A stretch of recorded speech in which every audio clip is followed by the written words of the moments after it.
Well, welcome back, everybody, to the Unconnoisseurs of Jazz. Tonight, we wanted to start with an update on how Dad is doing after all is said and done and the new journey that he begins once he's gotten home. As you can tell, that's not the old man in the corner. Hello, Mother. How are you? Hello, guys. It's good to see Hi. you. I'm doing fine. Thank you. Good. Keep it We up. we are curious. Today is February 16th. Dad is home, but I think the last update we did on the channel and the last video we posted was him getting ready for surgery. We talked to him on Monday night, and then that following Friday, y'all shipped off to Indianapolis and surgery began. And so fill us in. What's happened since the day of surgery, and when was that? Now that's been 2 weeks ago. Well, January 30th was the big surgery day. We had been there a week before that. And fortunately, Matt took us and was an extra set of ears. So that helps because on the way home, you'd be like, did they say, or what did they say? So it really helped to have the extra and also to have him driving and the companionship. So thank you, Matt. Yeah. But yeah, then while we were in Indy, I'll just preface this by saying while we were in Indy, we stayed with friends. Phil and Scotty flew in the week before, actually 2 days before, and they were with me the whole time. So we went down to Indy. I stayed with my friend Sharon. I think kept her up late talking most of the nights. Sorry, Sharon. And they stayed with Babs and Marshall. And I'm sure they stayed up late talking too. But we were just so grateful for that because then we were right there in Indy and didn't have to come back and forth here or stay in a motel or anything. So that was a real blessing and an answer to prayer right from there. Big surgery day. We arrived in the hospital at 5:30 that morning. Surgery began at 7:30, lasted 7 hours. Everything went well. He actually even skipped recovery and went right up to ICU. That would have been great, except they told us we could follow him up. And when we did, they realized that the epidural that they had given him downstairs was not working, and he was in a lot of pain. So immediately they gave him another epidural, and that took right away. So that made him feel a lot better because he was in excruciating pain during that time. I will say that we had several friends that came while he was in surgery. And so we were downstairs in the cafeteria, and that made time go a lot faster, just having some laughs and talking and praying and keeping people updated and stuff. So that meant a lot, just even to be there. So surgery involved removing 4 inches of his esophagus and a quarter of his stomach. The stomach was used to make a new esophagus, basically. The surgery went really well. There was no hiccups during that whole time. He had when he got up to recovery, lots of tubes and drainage and all this kind of stuff going on because they did this all robotically, which is fascinating. But so lots of little incisions where the robotic stuff was done. And it went very well. They said everything was successful. They got the cancer cut out, and they also cut out some lymph nodes just to be sure that there was no cancer beside that. So we were in the cancer center then from January 31st till February the 7th. And on that Sunday, Matt's family came and visited, and I think we almost got kicked out because we had a lot of fun and laughs, but that's what Dad needed. So it was really good, and it was just a blessed visit. I think Brady was with them too, so we had a little family time together like that. What else do I want to say? Recovery went smoothly as recovery can go. All during the night, I stayed there the first night and slept on a couch in the room, and all during the night, the beeps went off and the machines beeped and the nurses came in and the doctors came in, and like you don't get a whole lot of sleep, but they watched everything so carefully. They watched his blood sugar and his blood pressure and every single thing. They were on it immediately. So he got excellent care, and they stayed in tune with him. Really all through the week. They knew exactly what was going on. So Thursday on the 5th of that week, he got some depression hit him, and it hit him kind of hard. There were some tears and some prayers, and my brother Ern was there, and Des, and Ern gave him some hugs and encouragement. So, and that just lasted for, maybe a half a day, a little more, but that was discouraging to him because he felt like he was never going to go home. Like this is just going to go on forever, and I'm going to be in pain, and I'm going to have machines. But that was all taken care of, and the doctors, the nurses, the PT, OT, every single person that walked in that door knew what they were doing and did a fantastic job. And he was most encouraged by that. Now I know you won't believe this, but the most fun he had was flirting with the cute little nurses, and they loved it. They giggled and just smiled at him and walked away, or came back 10 times to check on him. So it didn't bother him too bad. But yes, he did. And there were some very cute little nurses there, but all of them were wonderful. They really were. So being I wonder if that means that he and John really are related somehow. Yes, I think so. John. So being home was the most refreshing medicine that he's had. It's been 9 days now. He's on a feeding tube 15 hours a day. That plugs up to a big hanger that they sent home with us. We only had one hiccup with that. The other day, I couldn't get it unplugged from the feeding tube, and there was no way. It was stuck like glue. We soaked it in hot water. We tried twisting it. I was afraid to twist it off because then I thought he's going to have to get a whole new feeding tube in his stomach. So we were talking to Phil and Scotty, and they go like, well, soak it one more time in really hot water. And I did, and I got the pliers, and it just turned and went. So for that one time, we had to use the feeding bag over, which the nurse told us that's okay. If you clean them out well, that could be used another time. So we were worried about getting to Monday, and they're saying, you're going to have to come down to Indy and get this fixed or whatever. But anyway, all is well there. He's sleeping well.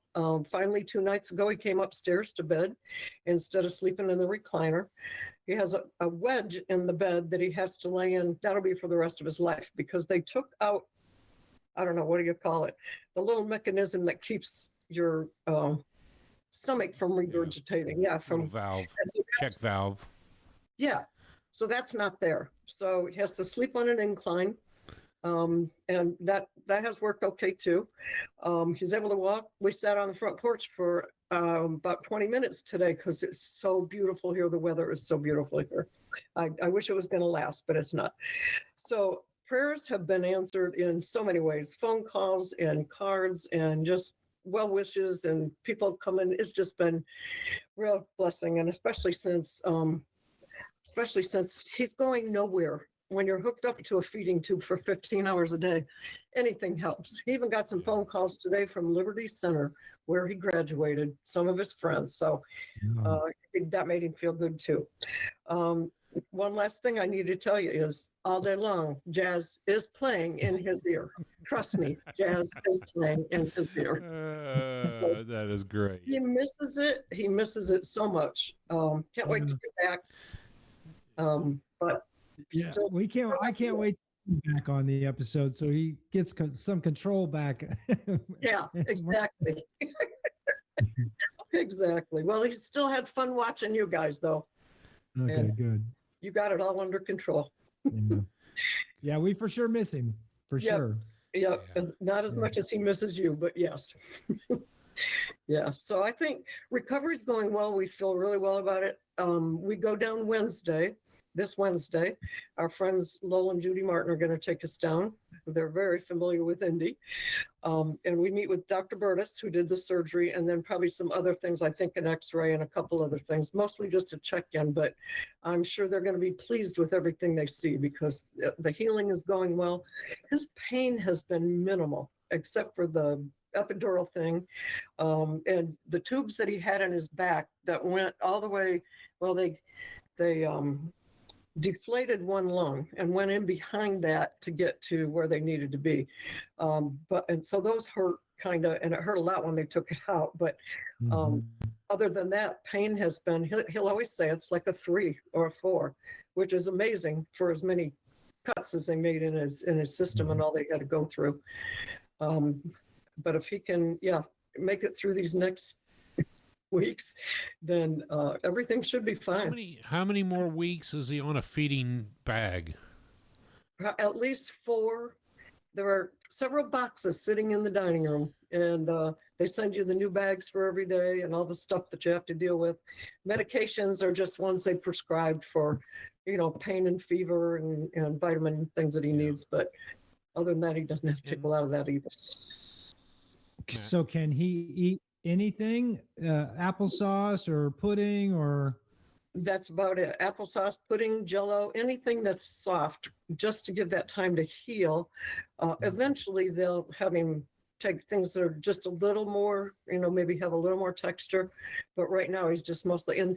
And the feeding tube feeds him like 80% of his nutritional needs. So the fact that his mouth is dry and he doesn't feel like eating anything or, pudding or anything, it's not a big concern. So. Yeah, he's going to be doing that for quite a while, though. Kenny, we were talking to Kendra's father today, and he asked me if you were grinding up the liver and onions to put in his bag. I said, no, I don't think Dad would allow that, even in a feeding tube where he doesn't have to taste it. He would not allow that. I think he would come right out of his seat and chase me down. It was a thought, though. There's iron in liver, so it has to be good for you, right? Why do you think you're so healthy? I made you eat it. Once I'm good, baby. I'm good. Nope. Yeah. Well, I am certainly glad that we've had an opportunity to get a check-in with you. I was teasing earlier, we could just put the computer in front of the both of you. He's willing to share. The greatest part is that we get to hear from you directly on how his recovery is going, since you are his nurse as well. You got that. 58 years? 57 so far. 57 so far. Not until June. Seems like 58. Yeah, right. You guys have been together, and through thick and thin, you guys have been there, and so this is just another day to care for him. But it's important to hear from you how things are going from my standpoint. Okay, so we got your update on Dad. Now, how are you holding up? I truly am holding up well. At the beginning of all this, people would say, "You need to take care of yourself." And I thought, I don't know what they're talking about. I'm not the one that's having surgery and whatever. As the days go on, you realize, I probably should lay down and take a nap when I can, and I should eat even though he's not eating. So I don't like to eat in front of him, but he really doesn't have an appetite, so it doesn't bother him. But no, I felt guilty the other night eating as a family over there. I did. He did not mind at all, because the fellowship was worth more than not being able to put food in your mouth. Yep. And so, are you sleeping at all? I am. Yes, I am. The same as usual, which is probably not much to begin with, but no, sometimes you get up and down. Once in a while, I got to go walk around a little bit and get my hip moving, but honestly, a little bit of sleep helps a lot. Yeah. It does. And the days are pretty calm. Today, a guy came to visit. Al came to visit, and I was upstairs doing paperwork and stuff. So, just have to take some downtime. But nope, we're on it together, and we're going to get through it together. So, so he can get back to the unconnoisseur and hopefully riding his bike someday. Yes. Yeah. Yes. So, well, we look forward to the next episode of the Unconnoisseur. Thank you for joining us this evening. Y'all stay tuned. Yeah. Matt and I are going to get into our discussion on Mr. Clark Terry album In Orbit. Thanks again, Mom. Have a good night. Love you guys. Give him a hug from us. I will do that. Squeeze Thank his you. butt for me. All right. Bye, y'all. All right. So we recorded that on Monday night. That was February 16th. Thanks so much for Mom's update, but I've got a brand new update. They had made the trip today, Wednesday, February 18th, back down to Indianapolis. And Mom had sent this text out to me at 5:30 my time, 5:30 my time, 6:30 the time in Indy. Dad's report, back from Indy, The surgeon was pleased with the progress. They got all the cancer, and there was none in the lymph nodes. They did take the drainage tube out. It was about 15 inches long. Said to start eating more soft foods, walk more, and get strong. We asked about chemo, but he wouldn't commit yes or no. We talked to the oncologist next week, so we will see what he says. Multiple hearts came over. So I wanted to give that update before the video goes live. So now we have a complete update as of February 18th. Thanks again, Mom, for taking the time on screen and talking to us about how Dad had done since surgery a few weeks ago. But now we know we're moving on along. I do know that he has been up and walking around the house. Energy, I'm sure he would like it to be there. It is coming back. So stay tuned for next week's update. We look forward to seeing you soon, Dad. Love you.